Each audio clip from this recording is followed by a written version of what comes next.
জাতিগত সহিংসতার মধ্যেই ভারত থেকে বিচ্ছিন্ন হওয়ার দাবিতে ছাত্র বিক্ষোভে প্রকম্পিত উত্তর পূর্বাঞ্চলীয় রাজ্য মণিপুর। ভারতের পতাকা নামিয়ে ওড়ানো হয়েছে মণিপুরের 7 রঙা পতাকা। সোমবার রাজধানী ইম্ফলে রাস্তায় নামে মেইতি জনগোষ্ঠীর প্রতিবাদ মিছিল। শিক্ষা প্রতিষ্ঠানের পোশাক পরে এতে অংশ নেন স্কুল কলেজের শিক্ষার্থীরা। সহিংসতার জন্য কুকি জনগোষ্ঠীর সন্ত্রাসীদের দায়ী করেন বিক্ষুব্ধরা। বিভিন্ন শ্রেণী পেশার সাধারণ জনতাও এতে সামিল হলে দমন অভিযানে নামে আইনশৃঙ্খলা বাহিনী। লাঠিচার্জ আর টিয়ার গ্যাসে মিছিলগুলো ছত্রভঙ্গ হয়ে অলিগলিতে ছড়িয়ে পড়ে। আহত হয় বেশ কয়েকজন। চলে আটক অভিযান। বিক্ষোভ কর্মসূচি পালিত হয়েছে রাজ্যের থৌবল জেলায়। মেইতি জনগোষ্ঠীর শিক্ষার্থীদের মিছিলটি স্থানীয় প্রশাসনিক কার্যালয়ে ঘেরাও করে। ডিসি কমপ্লেক্স থেকে ভারতের পতাকা নামিয়ে মণিপুরের 7 রঙা পতাকা ওড়ানোর একটি ছবি সামাজিক মাধ্যমে ছড়িয়ে পড়েছে।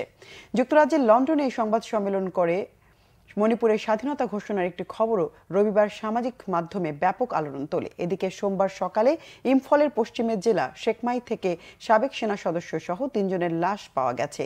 পিটিয়ে হত্যা করা হয়েছে আসাম রেজিমেন্টের সাবেক ওই হাবিলদারকে। এ নিয়ে দুদিনে নিহত হলো অন্তত 9 জন।